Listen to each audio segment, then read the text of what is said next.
네, 윤석열 대통령 공격하는데 이준돌이가 맨날 모든 시간을 다 하고 있죠. 네.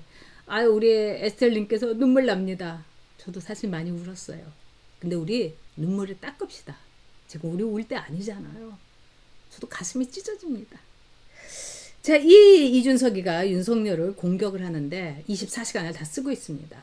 그러면서 박정훈 대령, 최강욱이하고 어울리면서 또 오늘 그 어머님이 나는 국힘 당원이었다 이래가면서 윤석열 대통령이 어떻게 우리 아들을 재판정에 세우느냐 이렇게 말씀을 해가지고 프레시안을 비롯해서 좌파 매체에서 엄청나게 크게 다뤘습니다. 자, 이 박정훈 대령은요 수사단장이었으면서 보고를 했어요. 그러니까 지금 국방장관이 아니 이거 사단장한테까지 이렇게 이 책임을 묻는 건 좀 그렇지 않아? 이랬는데 거기에 대해서 이제 항명을 하게 된 겁니다. 그리고 윤석열 대통령이 여기에 압력을 행사했다. 이러면서 막 이제 나발을 불고 있는 거예요. 그러니까 이준돌이가 이 최상병 사건에 대해서 윤석열 대통령이 압력을 행사했고 그 다음에 이 이종섭 대사를 임명을 했고 이 런종섭을 만들었고 이러면서 윤석열 대통령은 박정훈 대령이 무죄가 나오면 사퇴해야 된다. 이런 먹 같은 소리를 한 겁니다. 그러니까 이재명 편을 들어주는 거죠. 근데 이준돌이가 왜 이렇게 윤석열 대통령을 공격을 할까요? 이재명이 너무 고마워서 그렇습니다. 이재명의 은혜를 갚으려고 이재명에게 조공을 바치면서 이재명에게 아부를 하면서 나 배지 떨어지지 않게 해주라. 이 사악한 형아 이러는 겁니다. 이재명은요 동탄에 공영훈이 선거할 때 단 한 번도 안 왔어요. 여러분. 그 이유가 뭐겠어요? 이준석이가 되길 바랬던 겁니다. 맨 처음에는 공영훈이가 굉장히 탄탄하니까 공영훈이가 되겠지 이러면서 안 갔다는 말이 되겠습니다만 나중에는 공영훈이 엄청 밀리지 않았습니까? 막 이런 상황에서도 보지라는 거예요. 그 이유가 뭐겠습니까? 네, 이준석이가 박정훈 수사단장 무죄 나오면 정권 내놔야 정말 이 개쓰레기 같은 인간입니다. 최상병을 외면하면 다음 대선 이길 방법 없어. 아니 얘는 남의 당의 대표라면서 대통령의 변화. 그러니까 그 윤석열 스토커다. 이렇게 해도 틀린 말이 아니에요. 자, 화성을에 이 공관위원장 그리고 공관위의 1호 위원인 한동훈도 정말 잘못했어요. 공영훈은요 현대차 사장이에요. 그러면 현대차 사장급이면 하다못해 삼성 사장급을 내야 되는 거 아닙니까? 고동진이 같은 사람을 붙여야 되는 거 아닙니까? 그런데 삼성전자에 연구원을 붙인 거예요. 거기다가 이 한정석이란 사람은 알고 봤더니 바른미래당의 청년학교를 나온 사람이에요. 그러면 얘는 이준석 좋아하는 애인 거죠. 이준석은 나의 히어로 이랬던 애 아닙니까? 말이 안 되는 거죠. 그래서 동탄에서의 얘기를 들어보니까 이준석이가 정말 막 그 미친 듯이 눈을 그냥 까지듣고 선거운동을 하는데 한정석이는 유세도 제대로 안 하고 그 다음에 목소리도 힘도 없고 너무나 정치적으로 훈련이 안 된 후보였다는 겁니다. 거기다가 이준석이가 공영훈의 이른바 아빠 찬스 아들한테 30억짜리 집을 군대 나오자마자 증여를 해줬다.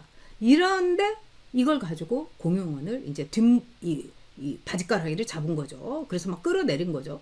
그런데 제게 제가 넘어간다고 이준석이가 지금 김현정 쇼에 4월 2일에 나와가지고 완전히 허위 사실을 공표를 했어요.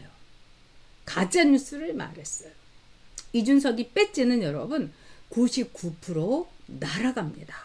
어떻게 해서 날아가느냐? 이준돌이가 뭐라고 했냐? 공영훈이 딸에게 22억짜리 아파트를 성수동에 이렇게 사줬는데 그 딸은 전세를 끼고 10억을 대출받았다.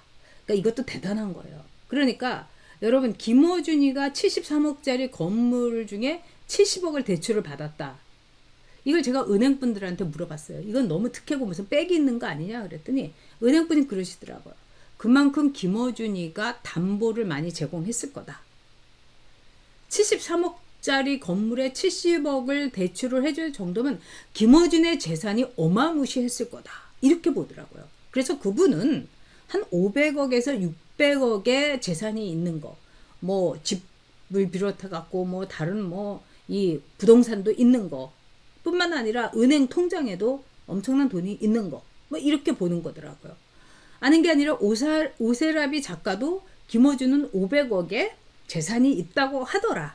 그렇게 추정된다. 이런 이야기를 했어요. 그러니까 우리가 생각한 건 저는 이건 최소한일 거라고 생각합니다. 왜? 은행원에 잡히는 거. 이거 말고도 플러스 알파가 저 좌파들은 많죠. 그렇기 때문에 73억짜리 건물에 70억을 대출을 받으면 담보물이 그만큼 풍요롭게 있었다는 얘기입니다. 자, 그런데 이 이준돌이가 22억짜리에다가 10억을 대출을 받은 것 갖고도 막 개거품을 물었어요. 그러면서 22억의 아파트를 갭 투자를 했고 아빠 대출 찬스를 썼다. 이렇게 얘기한 거예요. 이거는 엄청난 가짜 뉴스로 밝혀졌습니다. 일단 이 딸은요. 거기에 안 살았다고 했는데 살았습니다. 지금도 살고 있대요. 그리고 전세를 한 게 아니고 전세 끼고 갭 투자를 한 게 아니라 본인이 들어가서 산 거예요. 그러니까 이거는요. 상당히 제가 보기에는 이준돌이가 아주 악의적으로 가짜 뉴스를 공표를 해서 공용은혜를 떨어뜨리기로 한 그 고의성이 증명이 되는 거죠. 그래서 어떤 분은 이준석이가 뭐 그래도 뭐 이 떨어뜨릴 것 같지 않으면서 뭐 판사가 미필적 고의 아닙니다, 여러분. 미필적 고의라는 건 자기가 목적 없이 한 거죠. 근데 이준돌이가 어떤 놈입니까? 목적이 분명히 있었던 거죠. 선거에서 공용은혜를 상처를 내고 떨어뜨리려고 한 거예요. 그래서 가짜뉴스를 퍼뜨려서 공용은혜 낙선을 목표로 했다. 고의성이 드러나기 때문에 벌금이 300 이상은 나올 것 같다. 그래서 선거법은 뭐 여러분들도 요즘은 전문가 되셨지만은 6개월 안에 결판이 납니다. 그리고 이 선거법 재판도 6개월, 길어야 8개월. 그러니까 이준석이는 여러분 한 내년 7월이나 8월이면은 의원직 날라갑니다. 어우, 내가 정말 휴가 갈 때 안심하고 가겠네. 얼굴 안 보게 돼서 여러분 그렇게 생각하셔도 됩니다. 그래서 1년 안에 이제 의원직을 잃을 뿐만 아니라 이렇게 의원직을 박탈당하잖아요. 그러면 선거법에 묶여가지고 5년 동안은 선거에 못 나갑니다, 여러분. 그러니까 김종인이가 뭐 이준석이 다음 대권 투자다, 뭐 별은 빛나건만 별의 순간 어쩌고저쩌고 하는 거는 노망이고 치매입니다, 여러분.